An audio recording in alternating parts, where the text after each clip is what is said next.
ಹೊಸಪೇಟೆಯಿಂದ ಕಂಪ್ಲಿಗೆ ಬರುತ್ತಿದ್ದ ಕಂಪ್ಲಿ ಮೂಲದ ವ್ಯಕ್ತಿಯ ಐ10 ಕಾರಿಗೆ ಬೆಂಕಿ ಹೊತ್ತಿದ ಘಟನೆ ಬುಕ್ಕಸಾಗರ ಬಳಿ ನಡೆದಿದೆ. ಕಂಪ್ಲಿ ಮೂಲದ ವ್ಯಕ್ತಿಯೊಬ್ಬರ ಕಾರೊಂದು ಬೆಂಕಿಗೆ ಆಹುತಿಯಾಗಿರುವ ಘಟನೆ ಬುಕ್ಕಸಾಗರ ಬಳಿ ನಡೆದಿದೆ.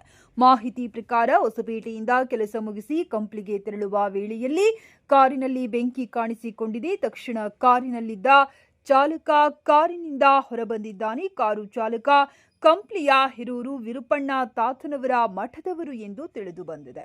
ಸುದ್ದಿ ತಿಳಿದ ಬಳಿಕ ಅಗ್ನಿಶಾಮಕ ಬಂದು ಬೆಂಕಿ ನಂದಿಸುವ ಪ್ರಯತ್ನ ಮಾಡಿದ್ದು ಕಮಲಾಪುರ ಪೊಲೀಸರು ಭೇಟಿ ನೀಡಿದ್ದಾರೆ.